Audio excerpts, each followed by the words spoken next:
اقامت کا سبق ہے۔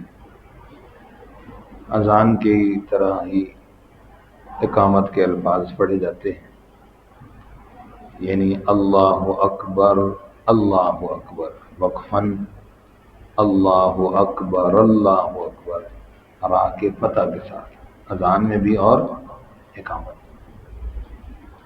تو یہ والی بات دونوں کی مشترک ہے، اس لیے اللہ اکبر، اللہ اکبر یہ نہیں پڑھنا۔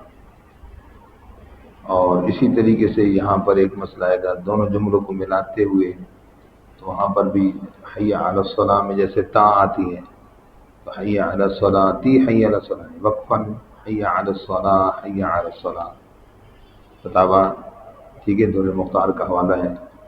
اور قد قامت الصلاۃ تو نہیں پڑھنا، قد قامت الصلاۃ، قد قامت الصلاۃ، ٹھیک ہے۔ یہ تقریباً اقامت ظاہر ہے دو دو جملوں کو ملا کر پڑھی جاتی ہے، تو یہ تقریباً 7 سانس بنتے ہیں۔ کیا کہا؟ ہاں، تو اس اوقات کئی 8 بڑھ جاتے ہیں، مثلا باقیوں کو 2 2 پڑھتے ہیں، آخر میں اللہ اکبر، اللہ اکبر، لا الہ الا اللہ کو پڑھیں، حالانکہ وہ دونوں بھی اکٹھے ہیں۔ تو سبق کی بات سمجھ آ گئی؟ آپ پڑھیں۔ اچھا جی، اس کے اندر بھی انداز کو بھی تھوڑا سا خیال رکھنا ہے کہ انداز کیسے ہو، آواز کا اتار چڑھاؤ، تو اس میں انشاءاللہ اس میں غلطی نہیں ہے گی، ورنہ کوئی دوستوں کا انداز جب مکس ہوا تو یہ دونوں طرح کی غلطی میں نے سنی۔ اللہ اکبر، اللہ اکبر، اللہ اکبر، اشہد ان لا، کتنی دفعہ ہوا؟ 3 دفعہ جی، یہاں پر ہوا۔ اور اسی انداز کی وجہ سے کیا غلطی ہوئی، ایک مرتبہ غلطی 6 مرتبہ پڑ گیا۔ کس کی وجہ سے غلطی ہوئی؟ انداز میں گڑبڑ ہوئی تو غلطی آگے ہو گئی، اس لیے انداز کا فائدہ ہوتا ہے جی۔ توجہ سے میں نے جو مسئلہ تھا وہ عرض کر دیا، صورت مسئلہ سمجھ آ گیا؟ اچھا انشاءاللہ، بہت اچھا۔ اس لیے اقامت اس طریقے سے پڑھیں۔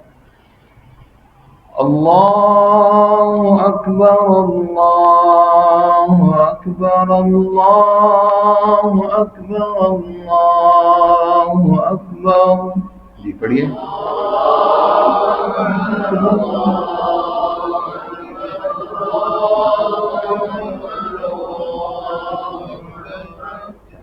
کٹ ہو گئے۔ اشہد ان لا الہ الا اللہ، اشہد ان لا الہ الا اللہ،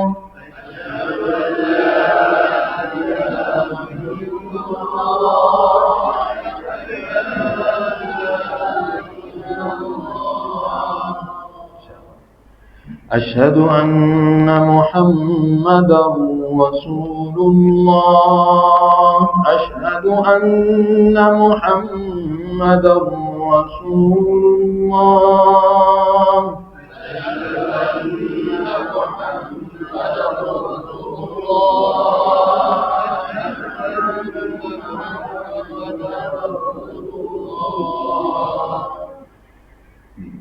آواز برابر کریں۔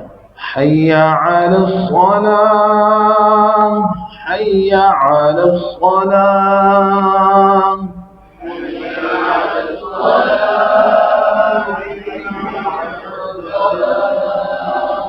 حی علی الفلاح، حی علی الفلاح،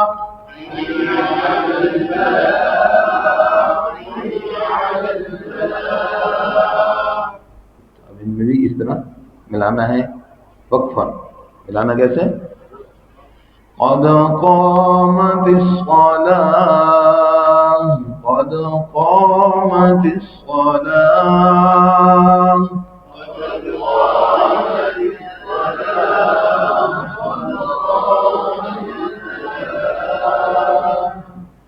اللہ اکبر، یہاں غلطی کیا ہوتی ہے؟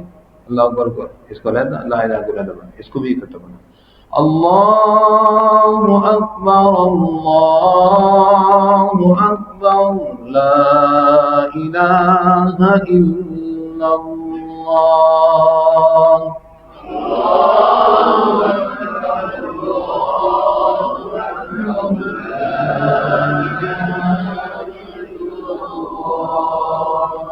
طریقہ سمجھے؟ تو یہ بھی مشہور طریقہ ہے۔ اور بھی کئی طریقوں سے مثال کے طور پر سے رسومات فرما لیں گے. تو جیسے حرم کے حوالے سے اذان کا طریقہ ہوتا ہے، اس میں اقامت میں بھی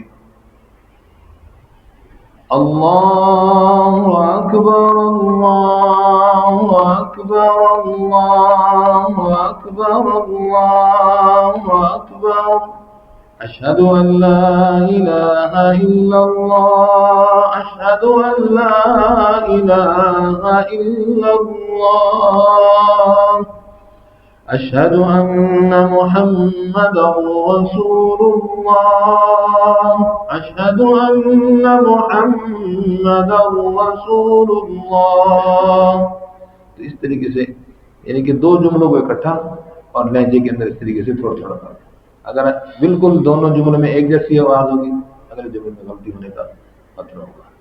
اس کا جو مسئلہ سمجھ آ گیا تکبیر پڑھنے کا، اسی طریقے سے مشق کریں گے انشاءاللہ. جزاک